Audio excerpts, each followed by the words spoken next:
Assalamualaikum warahmatullahi wabarakatuh. Selamat siang para pejuang cuan. Gimana kabar kalian di siang hari ini?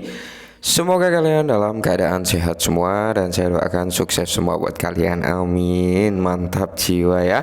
Dan tentunya buat teman-teman semua, buat rekan-rekan semua ya, doa terbaik buat kalian semua. Semoga kita semua diberi umur panjang serta rezeki yang melimpah. Dan tentunya semoga kita selalu diberi mental baja. Amin.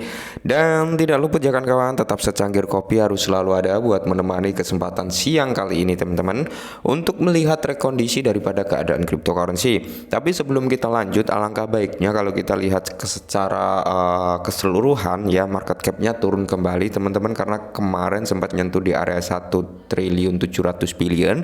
Kali ini berada di area 1.500 billion, dan untuk Bitcoin dominance masih tergolong sangat tinggi ya, berada di area 48,3%, yang mengakibatkan altcoin ini cenderung enggan ya, cenderung susah atau cenderung cekik gitu ya untuk kenaikannya. Nah, untuk Fear and Greed Index-nya sendiri teman-teman masih stay di area 34 dalam kondisi fear ya, ketakutan dari beberapa kalangan pemain cryptocurrency. Dan tentunya di sini kalau kita lihat bersama teman-teman ya, Bitcoin berada di area 26 ribuan, masih stay bertahan di area itu. Cuman di kesempatan kali ini teman-teman ya, ternyata ada food yang sangat mengerikan ya, bisa dikatakan seperti itu. Jadi persiapkan mental kalian juga teman-teman, karena apa? Food ini ngeri teman-teman. Ini bahkan bisa terjadi lebih parah dari keruntuhan FTX waktu itu, penurunan daripada Bitcoin ya. Ketika Bitcoin ini turun sampai level 16 atau 15 ribu waktu itu ya kan, itu kan karena didorong dengan jatuhnya FTX ya. Tapi kalau ini benar-benar the real terjadi teman-teman, ini saya kira akan parah, lebih parah dari terjadinya FTX teman-teman. Dan semoga saja ini hanya food aja dari entitas-entitas atau dari bandar-bandar ya, mafia-mafia sana yang ingin harga daripada kripto ini turun dulu. Mungkin mereka mau serok gitu teman-teman, makanya nyebar food seperti ini agar terjadi kepanikan terhadap pemain cryptocurrency gitu teman-teman ya. Tapi semoga saja ini hanya food aja, nggak beneran terjadi, harapannya seperti itu. Nah, langkah yang harus kita ambil apa? Kita siapkan mental teman-teman ya. Oke, langsung saja kita menuju ke pembahasannya. Nah, jadi di sini dari kepala riset kripto Juan ya, mempertimbangkan kemungkinan runyahnya bank Binance mengutip data on-chain. Nah, jadi menurut si kripto Juan ini, Binance ini kemungkinan besar akan mengalami pengeran atau bangkrut gitu teman-teman. Nah, yang seperti saya bilang ya, ini semoga hanya food saja gitu. Ketika memang ini benar-benar terjadi, Binance bangkrut, ya bisa dikatakan ini akan terjadi lebih parah daripada terjadinya FTX waktu itu. Tapi ini hanya sekedar food aja, harapannya seperti itu. Maka dari itu buat teman-teman persiapkan mental aja, karena ini teman-teman ya, beberapa waktu yang lalu setelah Bitcoin ini dari level 29.000 turun sampai di level 24 ya kan, atau 25.100, karena setiap platform itu berbeda-beda, itu dikaitkan dengan Cheng Peng Zhou ini menjual cadangan Bitcoin atau menjual stok Bitcoin yang dimiliki oleh Binance gitu, untuk mempertahankan harga daripada BNB agar enggak turun lebih dalam. Ya, ada yang bilang seperti itu, dan terus ada yang bilang dari SpaceX ya, itu menjual Bitcoin. Kalau kita berbicara SpaceX ya, SpaceX ini sudah ngejual udah jauh-jauh hari, udah tahun kemarin atau beberapa tahun yang lalu ya kan.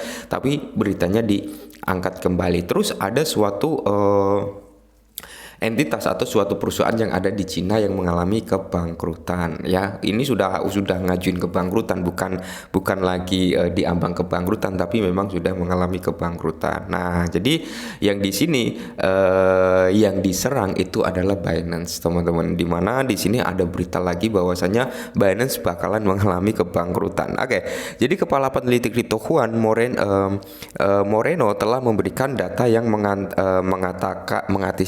mengatasi kekhawatiran bank run di Binance di tengah meningkatnya tuduhan seputar bursa tersebut ya. Binance diduga menjual Bitcoin. Terus yang berikutnya, Binance dituntut oleh SEC, Binance US teman-teman ya. Terus Binance kehilangan lisensi yang ada di mana ya, aku agak lupa. Jadi Binance ini sering diserang teman-teman akhir-akhir ini. Nah, salah satu penyerangan daripada Binance ini, kalau saya menurut opini saya pribadi, ini adalah dari suatu entitas besar ya. Kenapa mereka menyerang Binance? Ya karena salah satu armor terkuat daripada kripto ini saat ini terletak di Binance ya. Bayangkan ketika Binance benar-benar mengalami bank run atau mengalami kebangkrutan, teman-teman, apa yang akan terjadi di sektor kripto?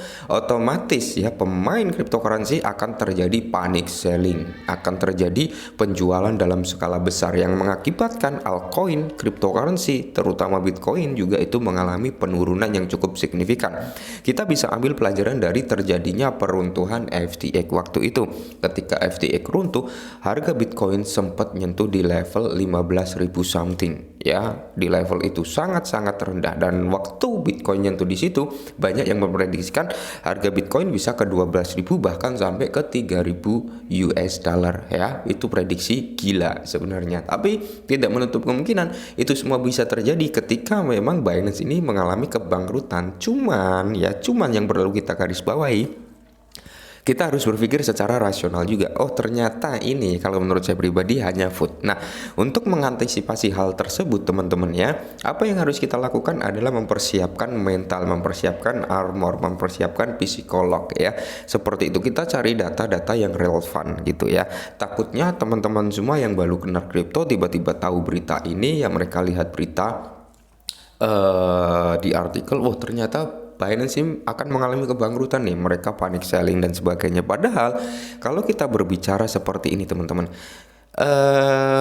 ketika ada barang murah itu kan kita bisa dianggap diskon ya. Banyak orang yang menginginkan Bitcoin ini turun lebih jauh lagi ya untuk mendapatkan diskon. Nah contohnya gini, ketika ada suatu properti seperti rumah lah, kita bilang rumah, ada diskon 50% dari harga normalnya. Semisal harga normalnya 1M terus dijual 500 juta ya.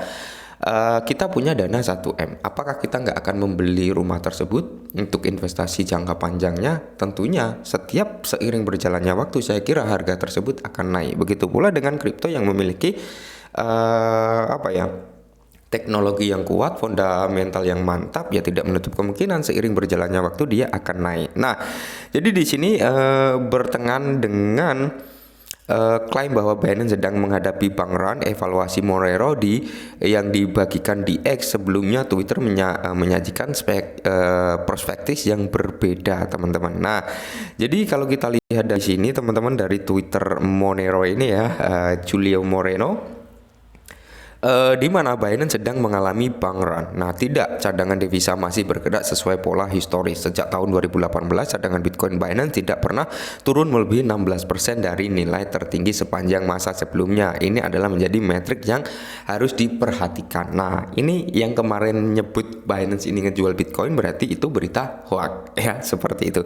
Karena di sini menurut si Moreno ini teman-teman, 16% dari nilai tertinggi sepanjang masa ini nggak pernah turun dari Binance, dan ini pun pola historisnya sejak tahun 2018 ya, cadangan Bitcoin Binance tidak pernah turun gitu teman-teman. Nah, poin kedua, sebagai perbandingan, lihat metrik ini untuk Binance dan FTX. Cadangan FTX tidak pernah pulih setelah turun 50% dari all time high-nya pada Agustus September 2021 dan perilakunya tidak menentu. Oke ya, jadi bisa kita artikan bahwasanya memang di sini Binance untuk saat ini aman-aman aja gitu teman-teman ya, aman-aman saja. Nah, seperti itu. Ini adalah metrik yang disajikan oleh Moreno ya teman-teman ya, antara kepemilikan di Bitcoin di Binance dan Bitcoin di FTX teman-teman, yang dimana kalau kita lihat bersama Binance ini nggak pernah turun dari level tertingginya, berarti memang aman ya, bisa dikatakan seperti itu. Food yang menyerang ya, karena setelah terjadi rumor Binance menjual Bitcoin, di sini semakin kenceng juga foodnya. Nah seperti itu. Jadi buat kita semua ya, inilah kripto teman-teman, kejamnya kripto seperti ini. Karena rata-rata gini ya, orang yang bermain kripto itu berpikir manisnya aja tanpa ingin tahu pahitnya seperti apa. Ya pahitnya seperti ini, entitas besar ya. Sekarang Bitcoin itu diperebutkan di seluruh dunia gitu, ibarat kata teman-teman. Para pemain kripto yang kenal kripto memperebutkan Bitcoin ya. Kenapa? Karena Bitcoin suplainya terbatas teman-teman. Sekelas negara seperti El Salvador itu pun mereka akan selalu membeli Bitcoin dengan kas negaranya gitu teman-teman ya. selintas negara udah mulai melirik Bitcoin seperti itu. Maka dari itu tidak menutup kemungkinan cryptocurrency masa depannya akan panjang. Cryptocurrency masa depannya menurut saya pribadi akan memiliki pola historis yang cukup cerah nantinya. Jadi buat teman-teman semua, dengan penurunan aset altcoin seperti ini, kalian nggak perlu khawatir, nggak perlu panik. Kita nikmati aja prosesnya ya, selama aset yang kita pegang ini memiliki fundamental yang bagus, memiliki teknologi yang ditawarkan dan banyak penggemarnya, tidak menutup kemungkinan dia akan berumur panjang ya. Mungkin ini dulu, semoga bermanfaat. Salam cuan.